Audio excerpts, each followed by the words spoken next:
Welcome to Keeping Score. I'm Rick Horrow. Each week we bring you insights from the playmakers, deal makers, and rule makers in the world of sports. I'll give you my take on some of the items of the week using my 30 years of experience doing deals for teams, leagues, and players in the $750 billion business of sports. Plus, we'll talk with a central figure in the sports world.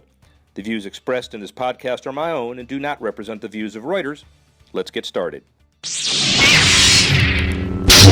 Professional sports teams trying to tap into fan enthusiasm for Star Wars: The Force Awakens, which opens this week.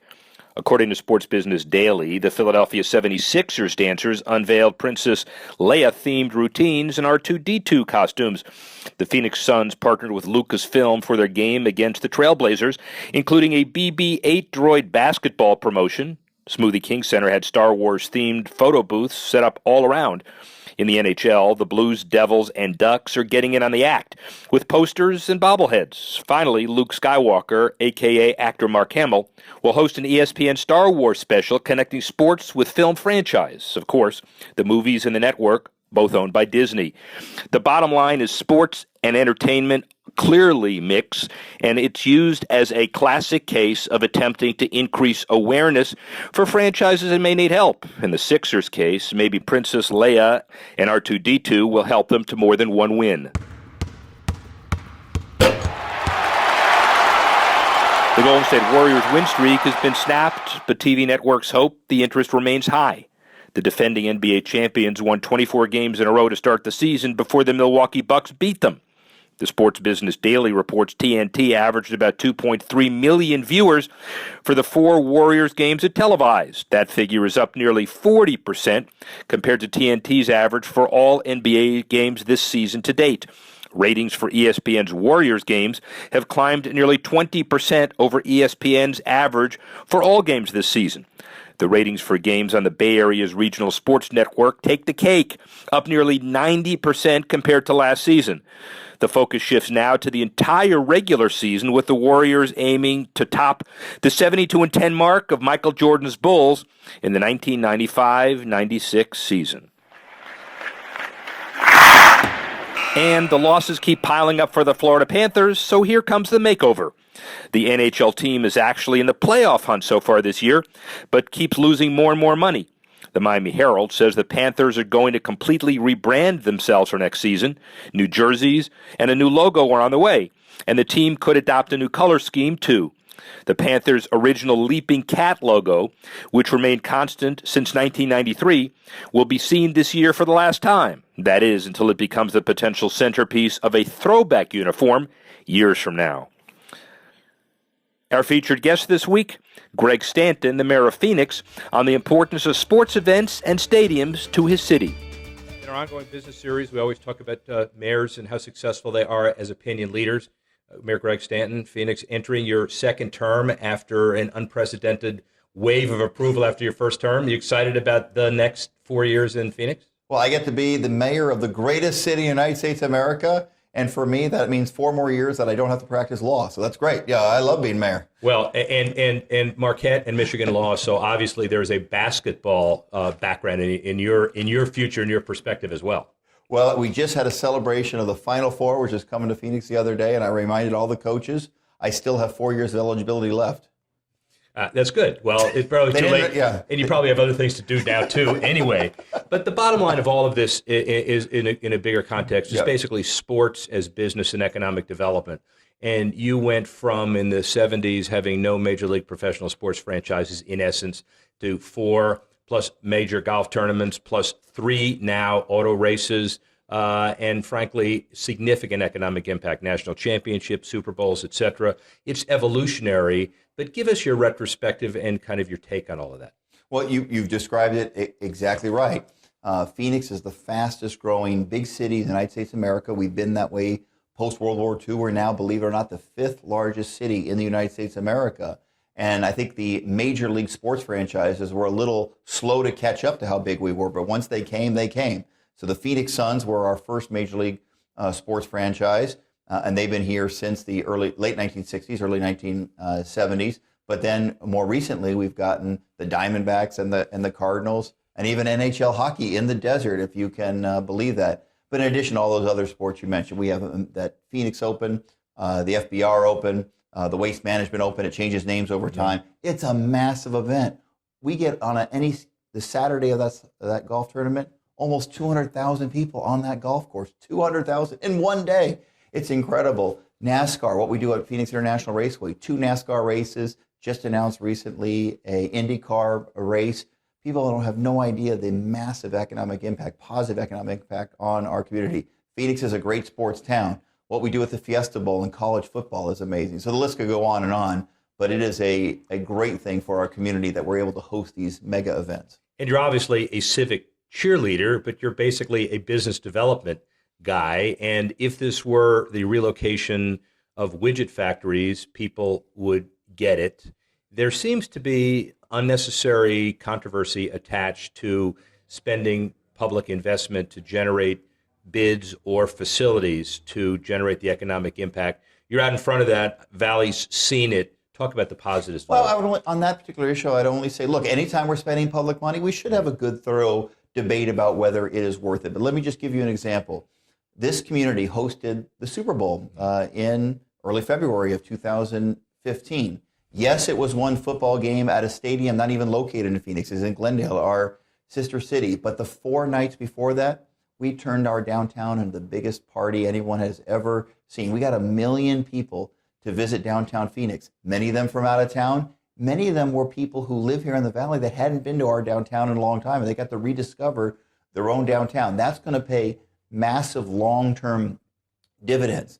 Many decision makers of companies, of course, come to your city to experience it during a Super Bowl. If you give them a positive experience from the moment they walk off that airport to when they visit your local hotels and other hospitality, to the restaurants and all the other experiences they have, when they have that positive experience, they are way more likely to consider your city when they're making decisions about moving operations or bringing jobs to your community. So make no mistake, there's an immediate impact of the game, and that's like a $700 million impact. There's a longer-term impact in terms of people rediscovering your city that otherwise wouldn't have come here, and longer-term, obviously, having decision makers and companies have a very positive experience. That's going to pay long-term dividends for our community, and that's just one example.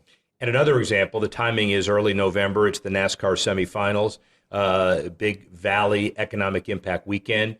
But the interesting thing about NASCAR and PIR, and now the IndyCar, the Phoenix Grand Prix, is that there are 3 mega events sequenced on a calendar. It is amazing. Phoenix International Raceway has a massive positive economic impact on our community.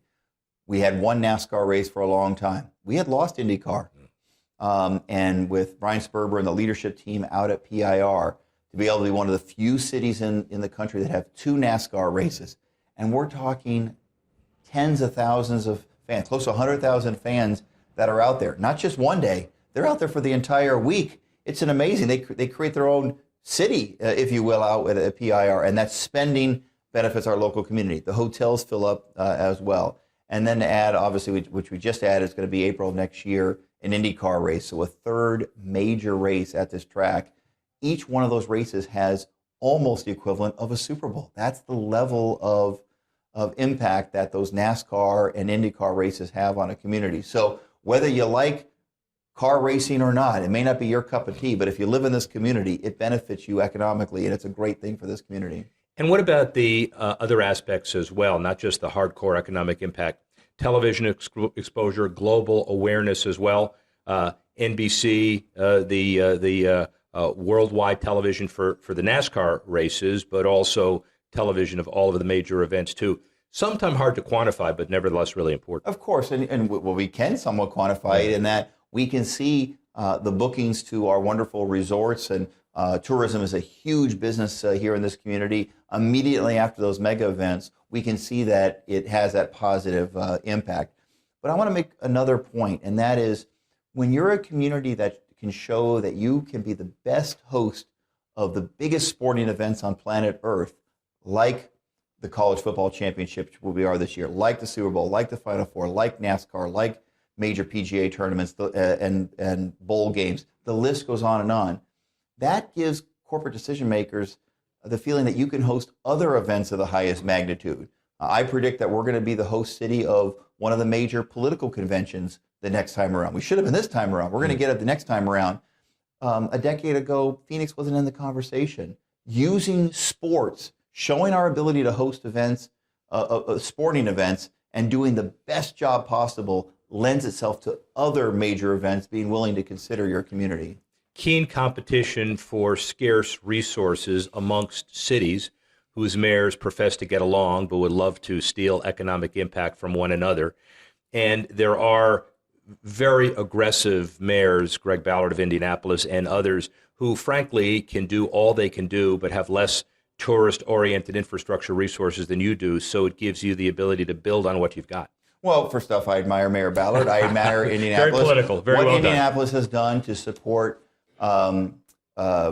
sports and especially the Olympic-type sports, amateur sports. I mean, they've done an incredible job. We can learn a lot from Indianapolis, a wonderful city, but it ain't Phoenix. I mean, this is heaven on earth. If you come here, especially in January for the Super Bowl, or again for January for the College Football Championship, February for the Super Bowl, other times where it might be very cold in other parts of the country, that's prime time in Phoenix, Arizona. So not only do we have the tourism infrastructure, the best hospitality, but literally the best weather in the United States of America, and that certainly is a competitive advantage. Not that I would ever use that against frosty, chilly, frozen Indianapolis. I would never do that. Well, very well put, and I'm sure he has some arguments to use too, but they're not as many and they're not as significant. Talk about how it relates to facility development, modernization, and construction. No, PIR, for example, is looking for some modernization as well. Mm-hmm. They have the ability to factor in the economic impact of 3 major race weekends in bonding or financing plans, which I assume is important in the economic calculation as well. Well, let me give you an example. We are in the time period of formulating the possibility of building a new sports arena in downtown Phoenix that would facilitate the Phoenix Suns to keep them in downtown Phoenix, possibly be the home of the Arizona Coyotes, who after 2 years are no longer under contract in their current arena. We'd love to get NHL hockey downtown, but make no mistake, to have competitive buildings that are modern and can compete for the best sporting events, also compete for the biggest concerts. We want to make sure that when Paul McCartney or U2 or Madonna comes to town, they're in downtown Phoenix. You can only do that if you have the most competitive buildings. So make no mistake, I know when people talk about arena financing, there is a perception, now wait a minute, you're putting ungodly amounts of money in the pockets of wealthy sports owners. But the truth is that a well-run building has events over 300 nights a year. That is great for our downtown. It's great for our downtown restaurants and hotels and art galleries and all the fun, exciting, vibrant things that are happening. We need a building that's competitive, not just for the sports, but for all the other activities that go along with that. A great building is going to be busy year-round. Corporate decision makers, corporate hospitality, corporate activation, big race weekend in Avondale to do some of that as well. Very important part of the equation. Oh, I'm telling you. And look, I mean, NASCAR fans, and that both the fans in the seats and the corporate fans. I mean, their loyalty to their individual drivers is something to behold. People will buy products based upon whether or not they're being sponsored by or supported by their particular favorite driver. It's a unique thing among sports marketing, how loyal the fan base is and the corporate base is to those drivers. I admire that greatly. And look, the bottom line is when companies make decisions about where they're going to locate, they want to come to a city in which, number one, you support education, you've got a vibrant economy, so people who are great employees are already going to be there, a great arts and culture community, and they want to come to a place in which there's lots of fun things to do, and sports is a part of it. It helps to make it a more attractive community for people that may come to your community that you're trying to attract. So it's important on a lot of different aspects, and I certainly don't want to be at a competitive disadvantage and not have successful sports operations. Again, not just the big four, but as we talked about, race car driving, NASCAR, golf, college football, so many others. How do you quantify one of the hardest things for visionaries to quantify, which is the quality of life, the psyche, the feel good about issues? The mayor of Boston couldn't be more eloquent about Boston Strong and what sports did for that. We have a celebration of the military and heroes going on this weekend in November for NASCAR. How much does that factor into the equation of a bond that gets people together, basically? Oh, I don't even know how to quantify that, but I am a sports fan, so I'm biased. Yeah. All I know is this. I grew up in this town in Phoenix, Arizona. We didn't have, at the time I was growing up, football or baseball or hockey, but we had basketball. My family couldn't afford tickets to the games, but we could sit in our living room and turn on that radio and listen to Al McCoy describe the Phoenix Suns action. And my best memories as a kid is sitting around my dad, high-fiving when Gar Hurd hit the shot heard around the world against the Boston Celtics. I mean, you can't quantify how sports and sports fandom brings families together, can bring communities together. All I know is I've never experienced anything like that with anything else with my own upbringing. And I will have an affinity for that team, just like Red Sox fans have affinity for the Red Sox, or Cubs fans have affinity for the Cubs. So whatever team you grew up, that's the team I grew up with. And they brought me and my family closer together. And when we're going to get together on Thanksgiving, what do you think we're going to talk about? Right. Sports. I heard. They've erased that. By the way, the rumor is the Celtics have erased the game officially from their record books up in Boston, by the way. You didn't know that. You have a unique perspective as the city with the largest population, certainly the kind of anchor, but you've got spring training facilities in Scottsdale and all over the valley. You've got the PIR in Avondale. You've got the stadium and an arena process and the existing arena in Glendale. How do you respect the political boundaries, but yet understand that the region benefits from all of this? Look, I'll give you the best example. The Super Bowl and then the upcoming college football championship. We hosted the Super Bowl last year. We're going to host the college football championship this year. The relationship looks great. I want Glendale to be hugely successful on game day when they host the game. But you're going to have tens of thousands of football fans visit this community, and they're going to be looking for a fun place to hang out. We are lucky enough to have the infrastructure for that in downtown Phoenix. So we're going to be hosting a college football game in our baseball stadium in downtown Chase Field, believe it or not, so a bowl game, so college fans can have that experience, have a great party for 3 or 4 nights as we have major entertainment in our downtown area for free for tens of thousands of fans. And then on game day, they're going to go to Glendale. And some of the fans are going to celebrate in Scottsdale. And some of them are going to want to go to Tempe, which is the home of the ASU, Arizona State University, main campus. I want those cities to be successful too. So in my mind, we have to, when we host these big events, we have to operate as a team. We have to operate as a region. Yes, I have a unique responsibility as the mayor of the biggest city in the region, but fans are going to want to find their place, if you will, and many of them are going to choose Phoenix, many of them are going to go elsewhere, and I think that's great. We operate as a team, as we should, when it comes to hosting mega events. Finally, well after this next term, I understand you're term limited, but you're not activity limited. You go back to your law practice and you run the world. What happens 10 years from now? Predict crystal ball wise. The Valley itself. What does it look like, and how important is sports in that? Well, first off, we continue to grow. In 30 years, if we continue to grow at our current pace, we're going to be bigger than Chicago. If you can believe, we will be the 3rd biggest city in the United States of America. Maybe the Cubs will win a World Series by then. So I predict that Phoenix is going to grow, not just in size, but in quality of our economy, a more innovative economy, a more export-based economy. Yes, I predict my dream will come true. The Phoenix Suns will win the NBA championship during that time. They've gotten close a couple times, but they haven't quite gotten over that hump. Yes, you will see a Stanley Cup lifted in the desert. You will see the Stanley Cup. And yes, the Cardinals will win the Super Bowl this year. They've got one heck of a good team.